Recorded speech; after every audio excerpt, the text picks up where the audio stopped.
All right, Shalom. First and foremost, I would like to give all praise and glory unto Yahweh Bahashem, Yahweh Shah Bahashem, Rakakadash, and double honors unto the apostles and the elders of GMS who rule well, teach well, being great examples towards younger brothers. And peace and blessings and salutation to the hopeful lake out there pushing His word in truth and in sincerity across the four winds in the name of Yahweh Bahashem, Yahweh Shah Bahashem, Rakakadash, pushing to get up out of here. Shalom to the hopeful leg, the believers, the listeners whom have came back to the obedience of the scriptures through faith in Yahweh Bashem Yahushua. All right, and what I want to get into this morning, is dealing with, leaning not into our own understanding. Lean not to our own understanding. Okay, because as we come into the truth, that's why there's emphasis, about us becoming, as little children. Okay, us becoming, as newborn babes. Okay, because the understanding that we gain into the understanding that we've been cultivated with in this world, okay, makes us lean on our own understanding, makes us lean on our own emotions, okay, makes us be impulsive, okay, the complete opposite of how the Lord intended us to be, okay. And one of the things that we have to, embrace in this truth, okay, is letting go, all right, of trying to be in full control of every situation, okay, of thinking we got everything figured out. You see, there's a thing of patience. Hey, there's time when the Lord requires us to pray. The Lord calls certain situations for us to come to Him in prayer and depend on Him and Him to see us through it, man.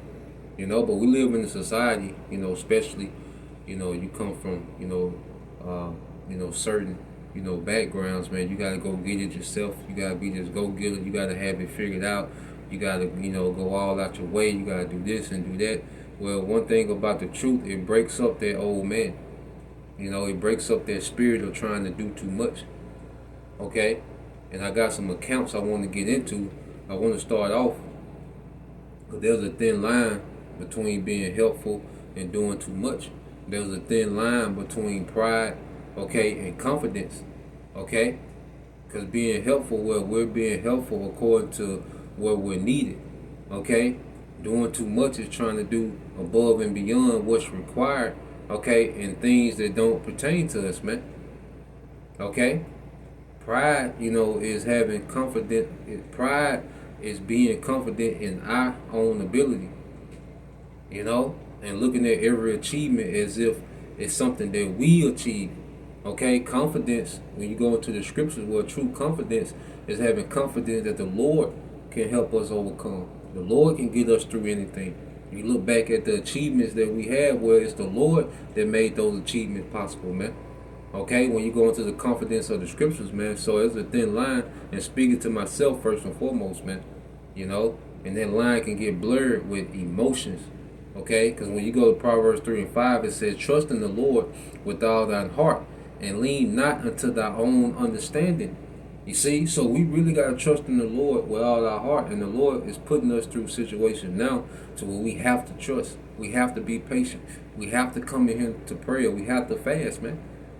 So the Lord keeps putting us in these situations, man, so we can, stop thinking we got it and trust in His process and trust in His way.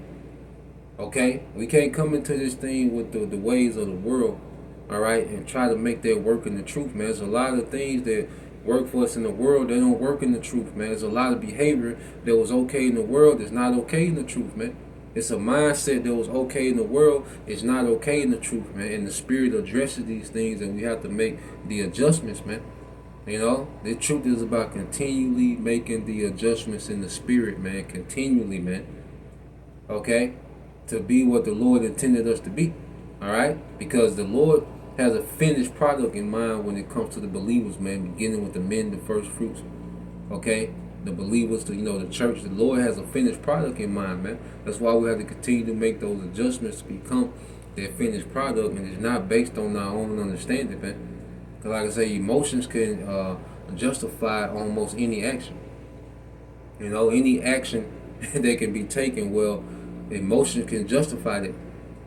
You see? But when we're moving in the spirit of obedience according to the scriptures, you gotta take emotions out the equation, man, and just deal with obedience. Now, let's go here. When you go to the book of 2 Samuel, okay, chapter 6. 2 Samuel chapter 6 and verse 1. Now this is when King David got King David got the Ark of the Covenant back from the Philistines. Now when you read it, 2 Samuel 6, okay, and 1, it said, then David again gathered all the elite troops in Israel, 30,000, all right, in all. He led them to Baalah of Judah to bring back the Ark of the Most High, which bears the name of the Lord of Heaven's armies, who is enthroned between the cherubim. They placed the Ark of the Most High on a new cart and brought it from Anadab's house, which was on a hill. It says Uzzah and Ahiah, Abinadab's sons, all right, were guiding the cart. They carried the Ark of the Most High. Ahio walked in front of the ark. David and all the people of Israel were celebrating before the Lord, singing songs and playing all kinds of musical instruments, lyres, harps, tambourines, cabinets, and cymbals. But when they arrived at the threshing floor of Nakun, the oxen stumbled, and Uzzah reached out his hand and steadied the ark of the Most High. So the ox stumbled that was carrying the ark, okay, and the ark began to rock. All right, so you had this Uzzah, okay, or Uzzah, okay. So you had Uzzah reached out, okay, and he touched the ark. You see? Now why? You see, was he let's see, Salaki. Okay, so as the ox is carrying the ark, the ox stumbled and the ark is starting to rock, and Uzzah reached out and touched the ark. Now let's read the rest. It said, then the Lord's anger was aroused against Uzzah, and the Most High struck him dead because of this. So Uzzah died right there beside the ark of the Most High. Okay, so now you will look at that instance, and just looking on the surface level, it was like, man, why did that happen? Why did you think you like, damn, the Most High was, 'cause I remember reading this in the Word, and I didn't get it. I was like, man, he just touched the ark, like what, but he disobeyed. That was the thing. It was the thing of disobedience. It wasn't his place to try to handle it. You see, he was out of order. You see, it ain't about the harmless intent he had to make sure the ark didn't fall. It was about him directly disobeying Yahweh Bashim Al-Shai. He put his own he leaned on his own understanding. Okay, his mind rationalized that, look, I need to steady the ark. Okay, but he was out of pocket, and he was punished for that, for disobedience. Because when you go into it, only the Levites, okay, were commanded to deal with the ark, and even all the Levi, okay, it was only certain priests that can touch the ark. Okay, now it said Numbers 14, and this is the book of Numbers chapter 4. Let's get this in the law. This is Numbers 4. Okay, which the Lord is giving the instructions of how to, pack up the tabernacle in the wilderness, and move the holy things and certain utensils, and certain priests had certain duties. These priests would, take down this part, they would take this curtain, they would handle these utensils, they would handle this and that. Everybody had their assignment. Okay, it was order, you see, and this was only for the Levites. Okay, so Uzzah, which wasn't a Levite, he reached out and touched the ark, okay, which he wasn't supposed to do. And then, like I said, going back to his own understanding, which we read it, it says Numbers 4 and 15, it said the camp will be ready to move, and this is in the NLT. It says the camp will be ready to move when Aaron and his sons have finished covering the sanctuary and the sacred articles. The Kohathites will come and carry these things, all right, to the next destination, but they must not, okay, they must not touch the sacred objects, or they will die. And one of the sacred objects is the Ark of the Covenant, okay, or they will die. So these are the things from the tabernacle that the Kohathites, okay, as you go into the sons of Kathah, all right, there were certain things,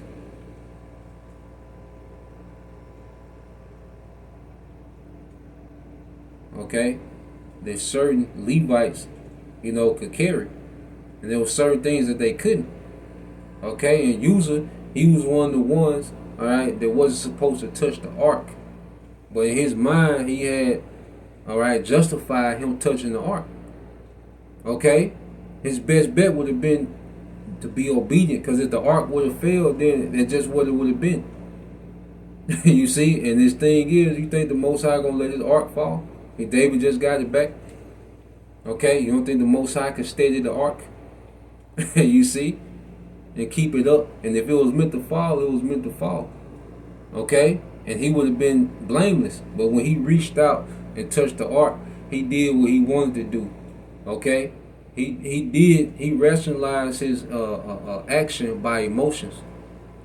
You see, he rationalized his actions by emotion, which he bypassed obedience, man. Okay, and that's why in the truth, man, we can't rationalize our decision making based on emotions. Okay, what we thought was right. There's certain things that we can be sincerely wrong, and that's when we have to recognize it and make the adjustment. We can't lean on it, because the thing is, it's not about never being wrong. We're gonna be wrong. Okay, we're gonna be sincerely wrong, have the best intentions in mind, but it was off according to the spirit, according to order, and how it's supposed to have been done. Okay, and when these things come about, we really got to, going back to a child is able to take that correction. Okay, becoming a child in this thing, man, becoming a child before we become rulers. A child is able to take accountability, okay, and then okay, make the adjustments. You see, but going back to Uzzah, all right, he had rationalized his decision making. He had justified his decision making with his emotions. Okay, he had granted himself permission to do something that the Lord didn't tell him to do. The Lord didn't give him permission to do, man. All right. Now let's go here. You got another account. Okay, when you go to the book of First Maccabees, chapter 6, and verse 42, it says, "Then Judas and his host drew near and entered into battle, and there was slain of the king's army 600 men." So Judas, they was winning the battle. The Lord was with him. Judas Maccabees, the Maccabean revolt, and Judas was winning this battle. All right. Now you have one of the men of Judas. Okay, Eleazar, also surnamed Savaron, perceiving that one of the beasts armed with royal harness was higher than all the rest, and supposing that the king was upon him. Okay, so now he's rationalizing his own mind. He's finna get ready to lean on his own understanding. He wasn't giving orders to do what he's getting ready to do. This is him, okay, and his emotions, and also with his vain ambition, okay, because this what he's doing is rooted in vain ambition, okay, because when you go into it, he said put himself in jeopardy. And see, when we disobey, we put ourselves in jeopardy, man. We put ourselves in harm's way, man. Okay, when we become disobedient, we begin to put ourselves in harm's way, man. Disobedience puts us in harm's way, man. You see? So when you go into it, it said put himself in jeopardy to the end he might deliver his people and get him a perpetual name. See, he was like, I'm going to deliver my people. But then he had another motive, is he wanted to get him a perpetual name. See, he wanted the glory. When you really read into it, he wanted the glory that Judas had, man.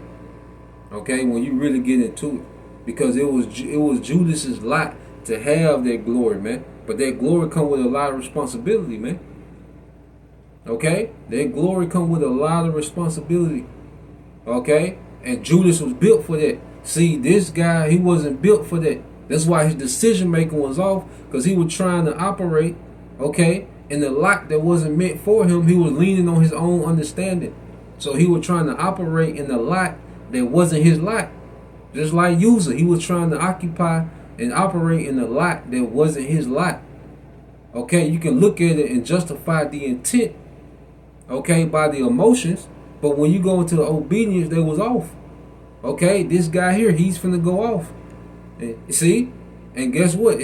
These two men are two examples of going off and not getting a second chance. You see, and the beautiful thing through the blood of Yahushua, we get chances to get it right. That's the point of grace.